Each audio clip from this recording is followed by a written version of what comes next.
Hey guys, welcome back to the channel. Today in this video we're going to be talking about or doing a comparison about Avatar: The Way of Water and its third movie, Avatar: Fire and Ash. As such, we'll be diving into why I believe that Avatar: The Way of Water succeeded where Avatar: Fire and Ash failed at. And we're going to be doing this by through 3 chapters, which will dive into different things or different aspects about the movies themselves throughout them, such as we'll be starting off with talking about the visuals of the 2 movies and comparing them, like their aspects together, like the coloring, the lighting, and just the overall shots that are given towards us and the details that they present us with for the first kind of chapter, I would say. Then the second chapter, we're going to be looking at the characters themselves, as if they've improved upon or just how they work in their movies themselves and how they hold up emotionally wise and with depth and stuff like that they're trying to tell us with detail and just the overall orientation of themselves. And then the last chapter that we're going to be talking about the 2 movies and comparing them together is going to be the storyline of what they're trying to tell us in these two movies that they have shown so far.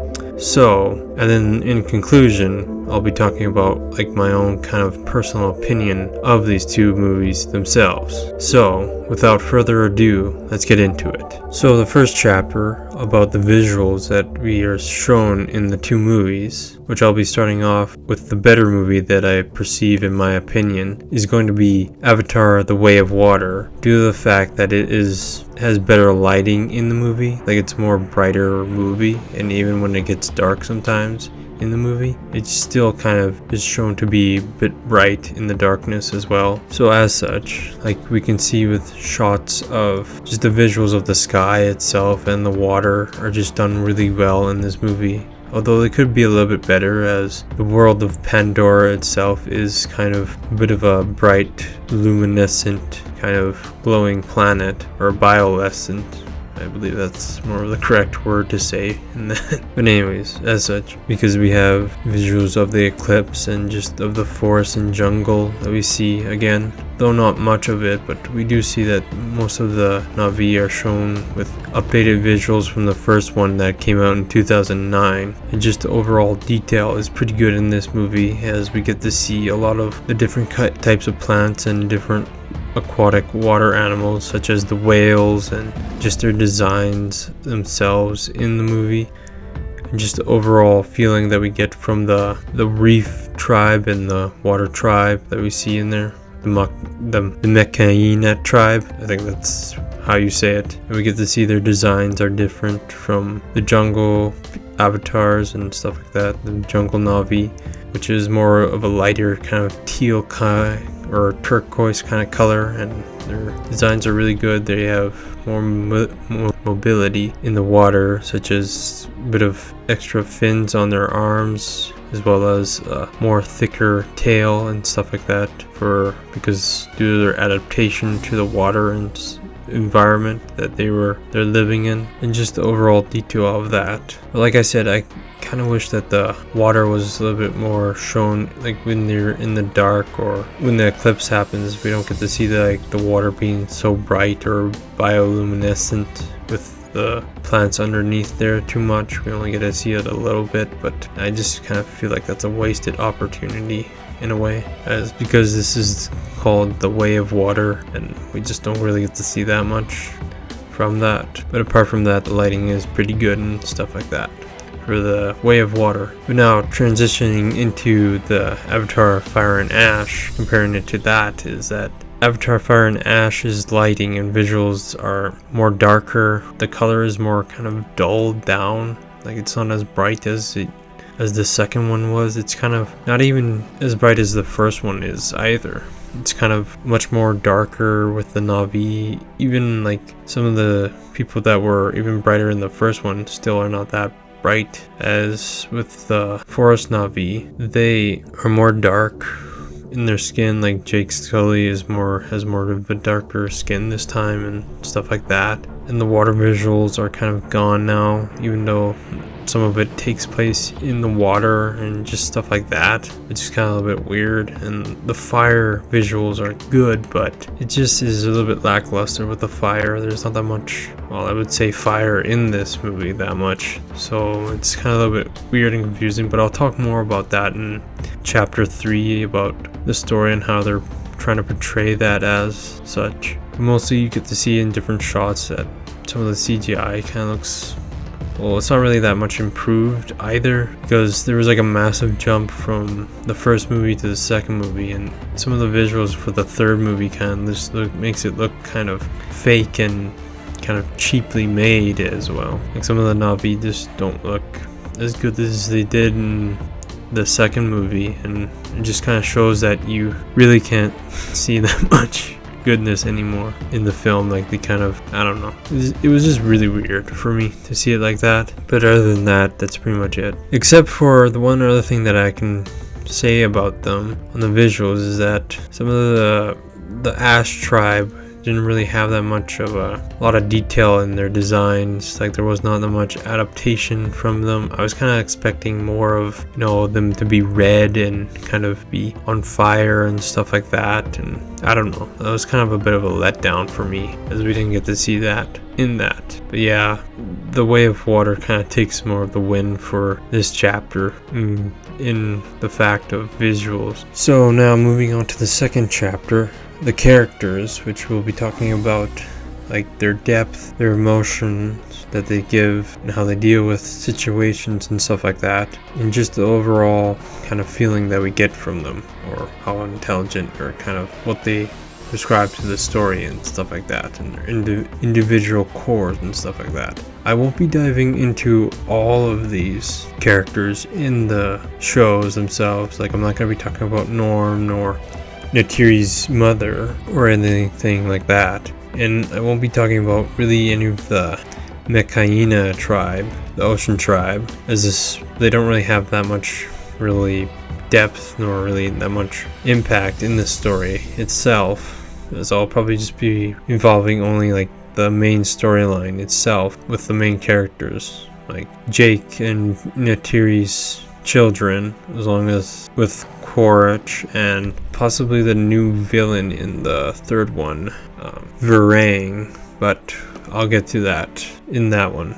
So the characters in the second movie, The Way of Water, starting off with Jake Sully, there's not that much growth with Jake Sully, as he's kind of taken up the mantle of being father, though he is a bit more angry and aggressive to his, or, well, I wouldn't say angry and aggressive, but I would say more stern with his kids, such as with his two boys, Nteum and Loak, as he kind of is written that way. I don't know. He doesn't really have too much depth. He kind of plays it off like that he's trying to be a good leader for everyone, including them, and to kind of make sure that they fall in line and stuff like that, which isn't bad, as it doesn't really explore too much in the second movie with him, as I believe the first movie was more or less with him. He does make a lot of kind of questionable decisions in the movie, The Way of Water. Like he moves his kids all the way across to another tribe, which he should know at this point wouldn't really do that much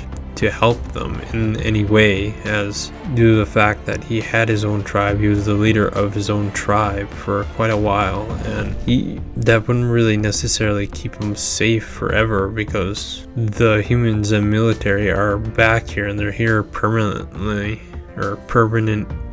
now for different reasons than they were before, not just for resources this time, but to colonize, which are set up in this movie, which is quite a baffling choice, even though it shows that he's very scared in this one now, that he's making bad decisions. Even his wife Neytiri questions that in herself about him and his judgments in this one, but not that much. And I kind of like that he kind of realizes this at the end of the movie about it when he loses his son Nteum, and he kind of blames Loak for that, his other son, for killing him, and which sets up a very good kind of ordeal or depth within his character himself, which is pretty good. That's why I would say he has an improvement and progress and just an evolution for his character with depth and everything.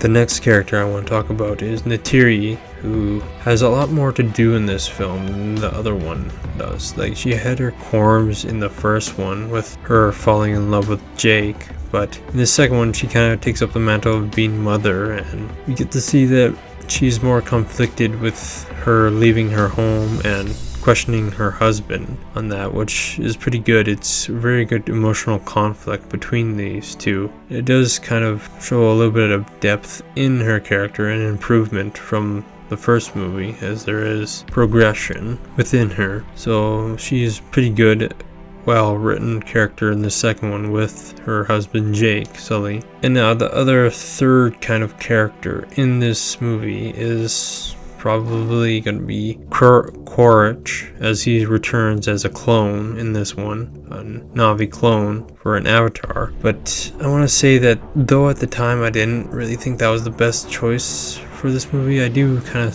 see it now as kind of being a good choice. I'll talk more about that later in this third chapter about the storyline on why they chose to do that, or probably even in the fourth chapter about my grievances with these movies themselves, but I'll just talk more in depth about that another time. But so far, Quaritch in this one is given more depth than he was in the first one. Instead of being some soldier kind of evil dude, he's given more human traits in this second one, with more depth with his relationship with his son Spider, and just the overall him being kind of conflicted with his son and how he kind of cares about him and stuff like that, which I would say is really good. But I mean, it still is a little bit weird in this movie, and it's a little bit rushed in it, and it's kind of going off of a retcon from the first movie, and it's just a little bit weird. It doesn't have that much of emotional feeling or not much depth in the other two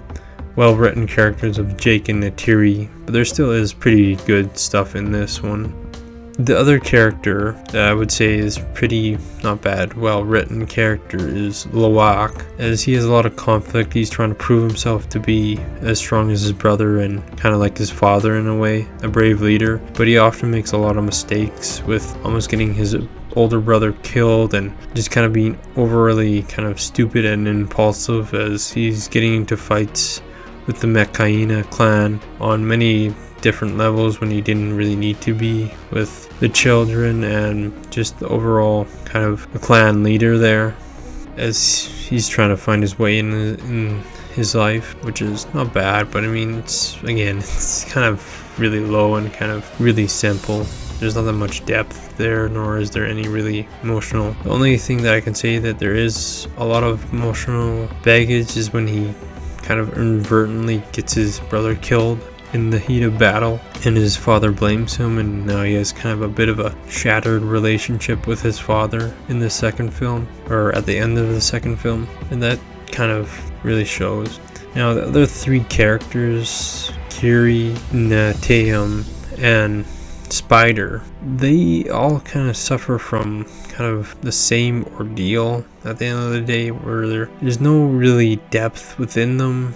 Maybe a little bit of Kiri and Spider, but there's nothing for Neteyam really. I probably won't even really talk that much about Neteyam. He kind of is a little bit wise and headstrong, and well, he's more older and more experienced as well. But other than that, there's nothing much else I can say about Neteyam. He doesn't really get that much lines and stuff like that. Kiri kind of gets more lines, and she's kind of a little bit confused about her life. She feels like an outcast and stuff like that. And the same deal with Spider.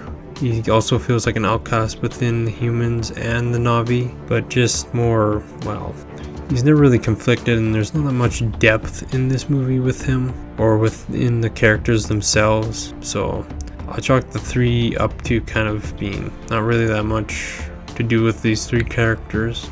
And yeah, that's pretty much it. I didn't talk about his other kid, Took, but I mean, at the end of the day, she doesn't really have that much lines, and she just, half the time I don't really remember her really at all, and that's pretty much it for her. She's a little bit too young to be talking about, nor is there any much depth within her.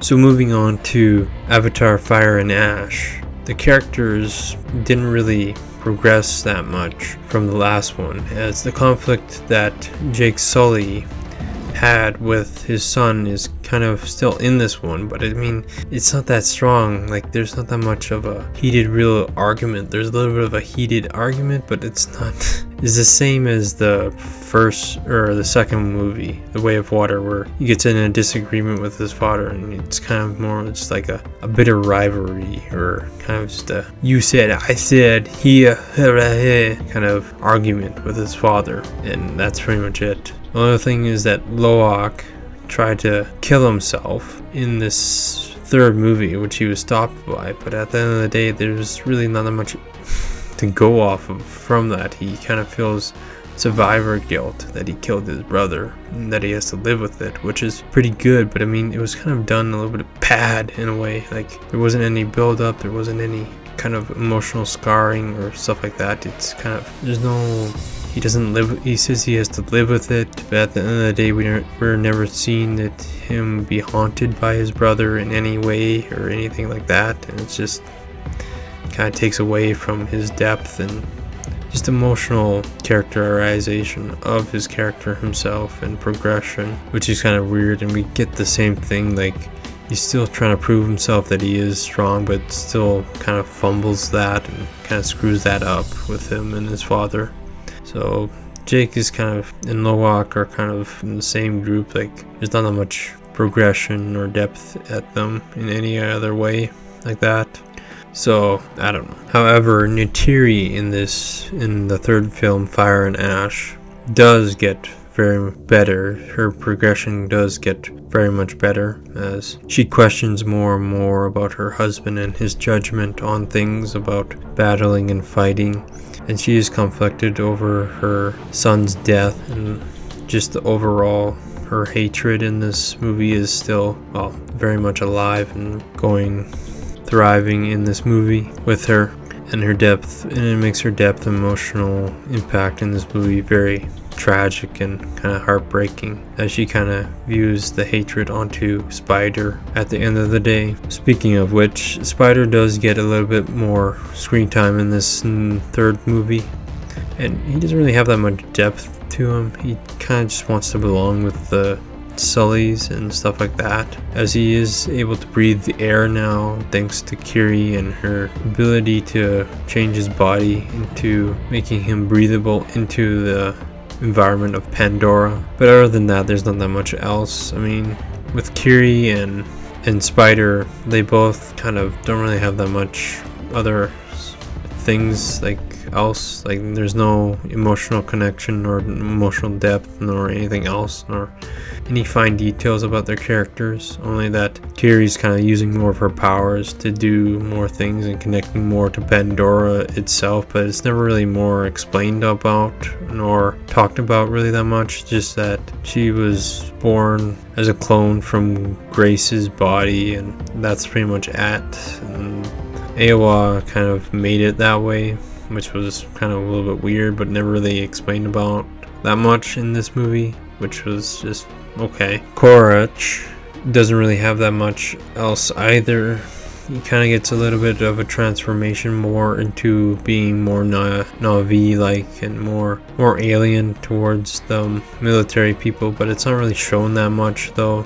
He kind of just still follows in that way, but at the end of the day, he kind of, there's not that much else to really talk about. He starts dressing like the Ash tribe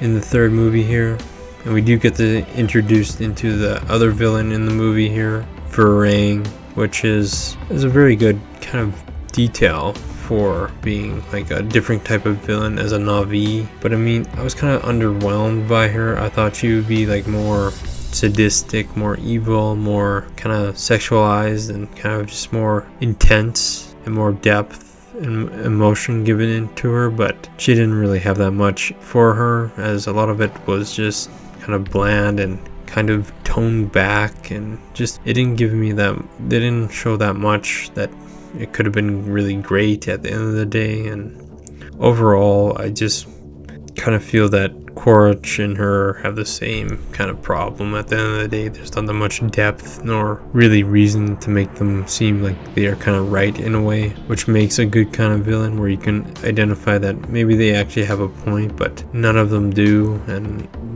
there's nothing really significant that she does in this movie, nor really damage that she does. And that's pretty much it. I mean, there's not that much else about them. They have a kind of a bit of a unique character design for them, but at the end of the day, there's not that much else for their character designs. It's kind of crap.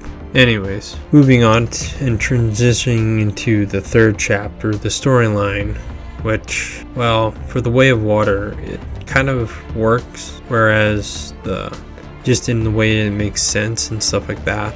But I'll be talking about that in this chapter, such as it starts out with us getting a recap from what happened after the first movie and between the second movie that we got here. But the difference between then we continue on into the middle part of the movie with some conflicts and just overall visuals and stuff like that in the story itself. We also get to see that in this story we have the return of the villain Quaritch, and we get to see that he is now a clone now, which I discussed in chapter 2 about his character returning. But in this story we also see Jake take his family to a new clan, which is a water-based clan called the Mekaina, which I've stated before in the video here. And from there they start to learn the ways of how they work and how the ocean or the sea, or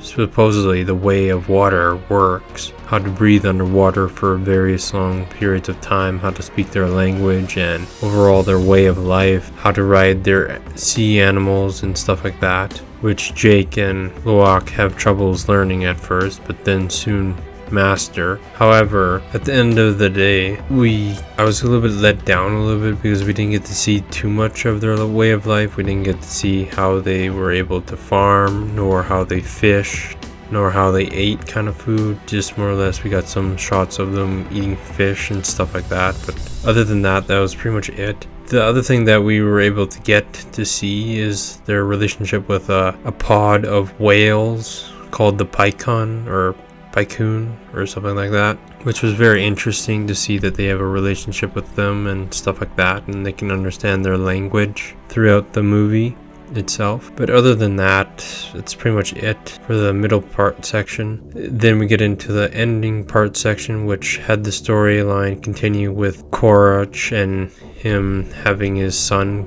which he captured in the beginning section, and he's kind of learning the ways of Navi and stuff like that. And then he's going fishing and trying to capture the Pycoons or Pycons, the whales.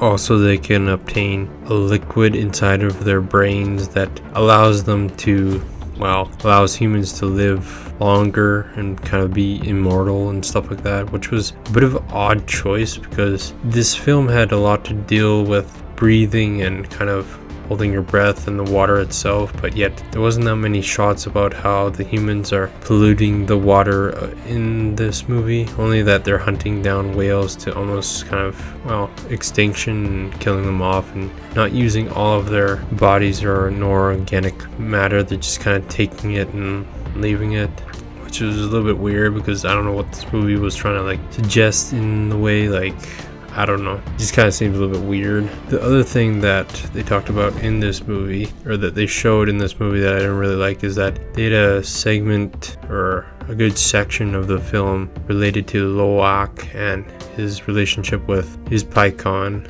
or his whale that he found. And just overall, I kind of wish that they kind of cut it out, or at least cut it down. I kind of wish that they gave a little bit more to the other stuff that we saw, because in the first movie we saw Jake learning the ways of the forest and how he was able to bond with the animals, and we got a good explanation on how they worked and all that stuff itself. But yet in this one we kind of are rushed through it and stuff like that. There's a lot of stuff that we don't really know what they're made out of. We don't know what their weapons and spears are made out of, and just overall their way of life, how they do their ceremonies and stuff like that. It was just kind of weird. But anyways, moving on to to conclude the end of that film is that Neteum died, which was pretty good. I mean, that was pretty good storytelling, and Jake realized that he cannot run no more and that he has to fight, and it just shows a really good ending. I really liked it, and I really liked it back when it came out firstly as well. But anyways, moving on to the third movie now, Avatar: Fire and Ash, and its story that it's trying to tell with that movie, which was not really done that much difference in storytelling. It was kind of the same rehash of the second movie, but at the end of the day, it was kind of a bit jumbled and messy though throughout the film. Like, the starting of the film was pretty good. Like, there was a clear story. Like, it takes place right after the second film ended, and we get to see that the characters are trying to, gather themselves and recuperate. And then as the film continues on, they start to have a plan to travel back to their home to visit and kind of drop off one of their main characters, Spider, because he's having problems breathing with his mask and stuff like that, which is pretty good. And it sets up the villain for this film to be really good, Varang, as she is a Na'vi raider and stuff like that. However, as we get into the middle of the film, it starts to kind of go downhill, as it kind of gets rushed with her teaming up with Korich, and then them at the end of the movie having like this big battle again from the first movie, where he rallies all the other tribes of the Na'vi, and then they are able to defend off all of the military and stuff like that in this film. But I mean, at the end of the day, I don't know what the symbolism or what the other things, like what their point is in this movie, Fire and Ash, because there wasn't that much fire in this movie. It was kind of the same as The Way of Water, not that much else. Also, I didn't really like the storytelling of how they rushed Varang and her tribe and her people, because it just wasn't really done that well. And I mean, it was shot well, but at the end of the day, the story was kind of a little bit lacking. Like, they could have did a lot more in their storytelling for this third movie, but they didn't, which I kind of feel like it is a downgrade from the second movie. But I'll talk a little bit more about that in my conclusion on why I have on my grievances that I have with the movie and how it could have been better. But other than that, that was pretty much it. I mean, yeah, the ending was pretty much the same as the second one, but I don't know, you just didn't really feel that it was that much of an emotional beat with all the characters, only with Spider and Kiri, and that was pretty much it.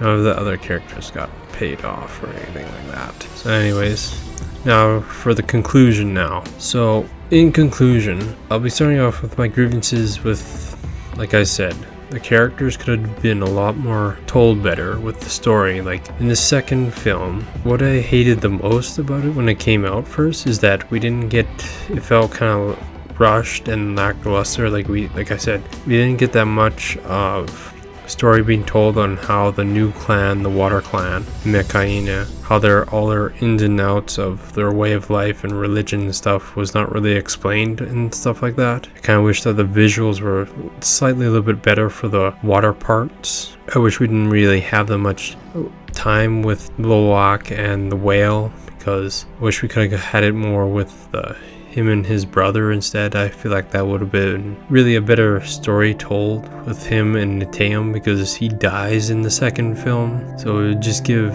kind of more of a depth and more of an emotional reaction when he dies at the end of that movie. And then for Fire and Ash, the other thing I hated about or disliked about the second movie, The Way of Water, is that they brought back Korich and they kind of made him the villain again, and I kind of wanted a different villain this time. Like, I feel like he could have been brought back in the third movie instead, and I really did not like it at the time, because again, he kind of lost and that was pretty much it. But now I kind of have a changing mind due to the third movie coming out, because the third movie kind of did some things right. Like it introduced a new character, a new villain, Varang, which was pretty good. It was nice to see that a Na'vi was kind of like, there's an evil Na'vi now that was sadistic and evil, but at the end of the day they didn't even do her right, and that's the same problem that I had with the second movie, is that they didn't give her that much of a depth nor screen time really. But I mean, Korach kind of had a little bit more screen time in the second movie as a villain, but I mean, still, it was still a little bit rushed over and stuff like that. Like in this film, we don't see any conflicts nor any of them taking down any other tribes together or anything like that. Like, I would have added that in there. And just more of a relationship, more talking between Korach and Varang, but nothing ever gave. And then Varang could have talked to Neytiri or something like that, or just any conversations or anything like that, and like how their differing views in religion and kind of their culture, beliefs and stuff like that, but there wasn't that much. And the other thing that I feel like that this movie kind of got wrong, that I kind of wish, when the second movie came out, The Way of Water, I thought that there should have been a big ass battle, because in the first movie there was a big ass battle at the end of the movie. In the second movie there was not really that much of a big battle. It was kind of like a miniature version of that battle, which was one of the reasons why I was so disappointed with that movie when it came out. But now I'm kind of warming up to that fact, because I was like, okay, well, it's a sequel, so it's not going to be as big as the other one, and they want to rely more on the characters themselves and just on the world building itself. And there was more characters to dive into this time individually, so there's that, so I was okay. But in the third one, they went with the big ass battle at the end of the movie, but I mean, like I said, that kind of was rushed. Like, I would rather have seen a movie like Avatar Fire and Ash, have them shown that the whole core purpose of this movie was them with the Air clan going on the mission back to their original home, and them having conflicts constantly with Varang's Ash people throughout the entire movie, and just kind of have Korach and trying to win the heart and kind of make a alliance with Varang, and them trying to get them both together. And then I would have ended the movie with them with Jake in custody and with Spider in custody as well, and then that's where I would have ended it at the movie, and then I would have had the kids back at their forest clan or jungle clan. And I just kind of wish that they did that instead of doing that a little bit for the beginning of the movie, and then have the middle part of the movie have them have this big ass battle again, which they could have saved for like the fourth film. But instead they did it on this one, which was kind of, like I said, rushed and not really done right, because nobody really died in this movie, and nothing really else really happened really that much, other than Spider was able to now somehow breathe air that and kind of become almost like a Na'vi with his own halo and stuff like that, which was just kind of weird.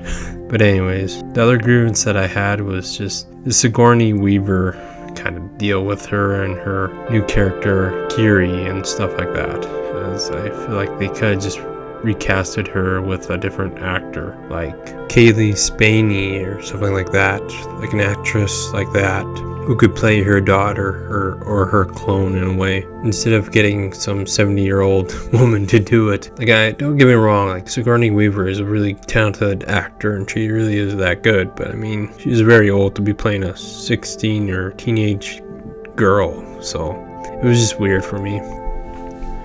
And I feel like the military could have did a little bit more in this movie as well, and they could have explained a lot of the other things in this movie, such as I don't know what was the gravity or whatever that thing was at the end in the Avatar Way and Avatar Fire and Ash, like that thing that destroyed the gravity or whatever the metal thing was that destroyed all the ships and sucked it up into the air. I don't know what that was, but they didn't really explain it at all, nor gave any context for it, and it was just kind of weird that they didn't do that, which was just, I don't know. But anyways, let me know down in the comment section below what you guys think. Do you guys think that the Way of Water did better than Fire and Ash? Or do you think that Fire and Ash is a better movie than The Way of Water, let me know. Thanks for watching. Like and subscribe. See ya.